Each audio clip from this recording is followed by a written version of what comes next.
Hi guys, welcome back to our channel. My name is Devin. I'm a small town girl with big town hair and I like to travel.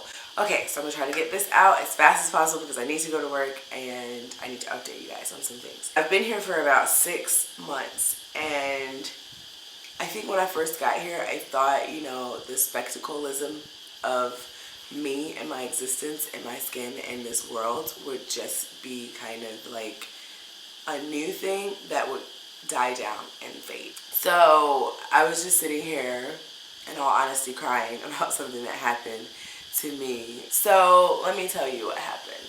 I'll tell you a couple of things. I was just, riding the bike to work and there's a guy up ahead. He was looking at me. Whatever, people look all the time. I don't get that bent out of shape with people staring. Like, it's annoying. It's like, why are you staring at me? Like, the sense behind it doesn't make sense. Like, I don't understand what's the reason that you're looking at me. Like, it's not that if you look at me, like, I'm not like something that you're never gonna see again. Like, there are black people here. There are a lot of black people here. So stop staring at me, but I don't get mad about that.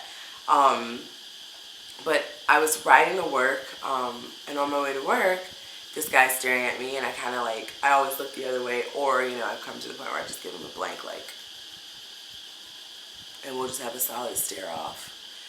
And then he just literally reached out and like grabs my, like rubs my arm, like, what is that? Like, I want to touch it.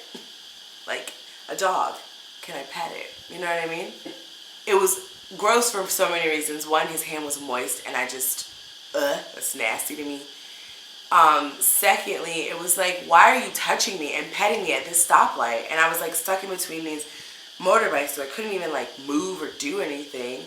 And the other people just started laughing because they thought it was funny, which I clearly looked uncomfortable. And so the light turned green and, that was over, and I just kind of like literally out loud was like, why are people touching me? And why is this funny? Like, what is going on? What world do I live in that's funny for someone to just be like rubbed on at a light? Like, what? So that was the first part of that day. Then the second part of the day, I was like there was a guy. I was at like another stoplight on my way to work. I live like 30 minutes from my job. So another stoplight on my way to work, and this guy's like standing on like a median in the middle, and I guess he's like, he has like a nice camera, so it looks like he's doing some kind of like photographizing of something. I don't know. It's a nice camera. And then I just look up and he's just like zooming in, like click, click. And I'm just like, is that man taking pictures? And so as I'm like pulling off, I look and he's just like following me and just like taking pictures. And I'm just like, but I'm just trying to get to work today, man. Can I make it to work? Child, please, can I be allowed to pass to work, sir? Like, so that was the second thing that happened on the same day. Stuffed it down, as you do, walking to work. And it's funny because one of my coworkers or one of my like team members, he was like, Stephen, are you okay? Like, you look, are you all right? And it was just like on my face, like kind of like, I told him, I was like, I had like a weird interaction on my way to work today. It was just weird. But it's sad because I never had an opportunity to like talk to anyone or to say like, this isn't fair and this isn't nice and it doesn't make me feel good, and this thing made me feel this way. I never got that like moment. Like, I just, stuffed it down, worked my day. Then, towards the end of that same week, little things happen with the kids at the center. I don't blame the kids specifically. Like, it's not their fault. I get it, but it's just like, I want to be like, parents, if your child is doing something that you perceive as, well, I guess they don't perceive it as racist. I don't know. It's really difficult. The kids did some things, and it's fine. I moved past that. And then, just when you think, there are these days when I like wake up, every day I wake up and I'm like, holy crap, I live in Vietnam, because I think that's nutty. But, you know, sometimes you move past it and you feel like, oh, okay, I can live in Vietnam, but it's alright. You know what I mean? Like, you can make it. And just when I was like on the way up out of my little valley of being a spectacle in Vietnam, I go to work and I have to teach the class. It's a class I've never taught before. For a test I've never taught before. So I had a lot of anxiety anyway just about that class because, you know, I take it very seriously if I'm teaching a class where, you know, there's a test. This is deciding if these children are going to, or these teens and young adults, are going to be able to, you know, move on. And I don't normally teach, you know, a lot. I just like, you know, cover stuff here and there, makeup classes if they need. And so the week before I was to teach this class, all of the students in this group, they came out and they were all like, hi, Teacher Devin. And I'm just like, firstly, like, my face is all over the center because I'm, you know, the academic manager. So, like, it has the center manager, the academic manager. We're all over the place. You can see us. There's a bio and a card and a hi, you need help, talk to me type thing everywhere. So I just thought, you know, okay, they know me from that. A. B, I'm black, and I'm the only one here, so they know me from that. But, like, they kept calling me Teacher Devin. And then one of them was like, yeah, you're going to teach us next week. And I was like, how do you know that, right? So, obviously, their teacher had told me that I was teaching this week. The next week, which was this week. So, I'm like, yeah, you know, cool, see you next week, you know, guys, high fives, you're great, can't wait to meet you guys, whatever. So, the whole week I spent with a little bit of anxiety building up about this class because, like I said, I had not taught this test before, and I was covering, and it was just a lot of emotion about it. But I knew that I had to do it, and I prepared myself for it as best as I could. I had a really good class. So class is it's going well, I think. The kids are having fun, they're laughing, they're smiling, they're into it. And then it was the end of class, and I was like, so guys, like, what'd you think? Did you learn? Do you feel like you know more about, you know, reading comprehension or comprehending things that you read, critical thinking, stuff like that? They're like, yes, of course, it was great. That's literally what they said. I'm not, like, making myself sound great. They said, yes, of course, it was great. And then they kind of, like, got silent. And every time that type of silence or that type of hush falls on the crowd, you know it's not a good hush. It's never a good hush when that happens. So I was like, all right, you know, give it to me, guys. What's up? And they're like, well, we can't tell you because we don't want to get, you know, this person in trouble. And I'm like, what are you talking about? And they're like, yeah, we don't want to get this person in trouble. Like, we can't tell you. And I was like, okay, but you've already kind of told me, so you got to tell me, you know.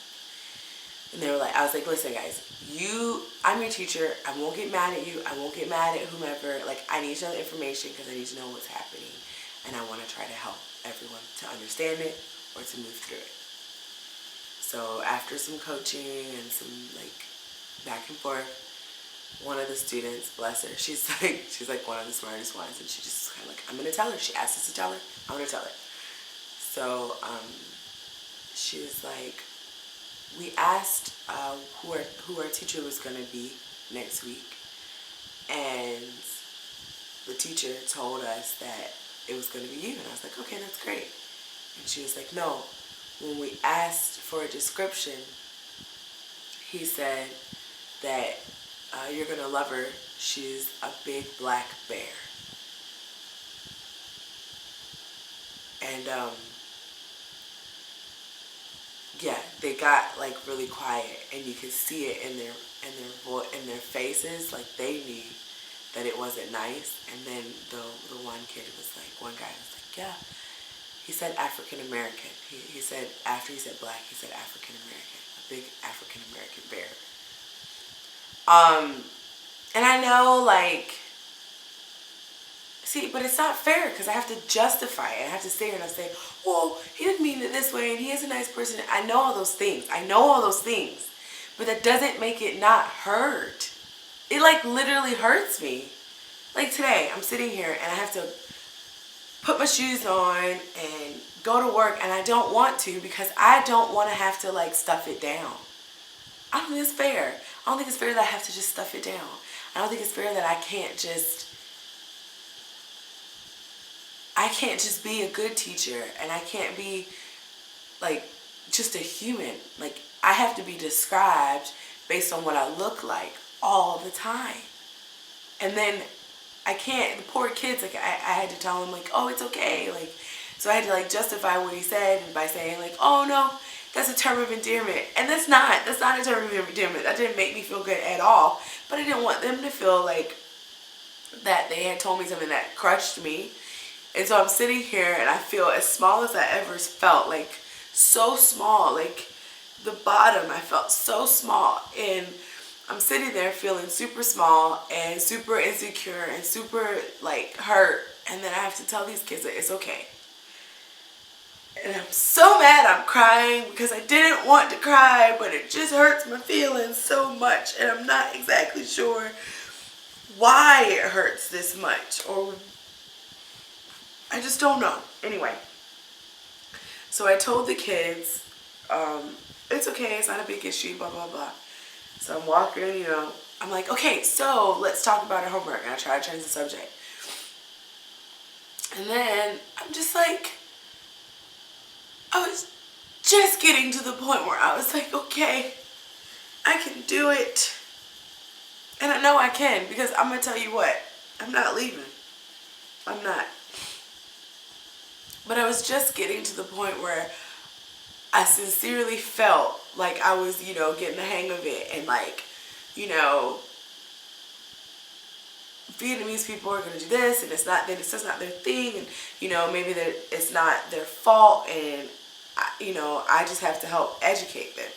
And I have to be the black ambassador, even though I don't want to be the black ambassador, because I chose to come to this country. And if I chose to come to this country, I should be prepared to deal with, you know, whatever that means. And that's something that it means. But the fact that a Westerner said it, that's worse, I think. Because I had to sit there and listen to my students who knew these are 17-year-old Vietnamese kids. They knew it wasn't okay. And it's just like, why? Like, if their teacher had been anyone else, the teacher had been white, he would not have said, oh, it's just, they're like a big white bear. No one would have said that. And so I'm sitting here and I'm just like, why? Why, man? Why? Why can't I just live my life regular? Like, my goodness. Is it that much of an issue that my skin is different? Is it that big of a deal? Is it? Damn. I haven't been able to post because I can't think of any good experiences so far. Because the bad ones are so glaring and so numerous. But I think the best thing I could do is stay here. I'm going to stay here. I'm going to stay here for 2 whole years. This big black bear is going to go, put my shoes on, get on my motorbike, and go to work. And at the end of that day, I felt like, at least for those 15 kids, I made an impact. And that is why I will choose to stay. And I'll be here, even if it makes me have 76 crying blog posts and 12 really good positive ones. I'm going to stay. So 6 months down, 18 more to go. And yeah, we'll see how it all shakes out. Thanks for watching. I really do want to hear from you guys about this topic, because I want to know what you guys like. What happens if you're black and you've had these experiences. I want to know how you handled it, just because it's a lot. If you are not black and you have questions, please ask them. I can try to answer them as best I can. And if you just, you know, have your own stories, share them in the comment section below. Please don't forget to like, share, subscribe, and I will see you soon. Okay? Thanks. Bye, guys.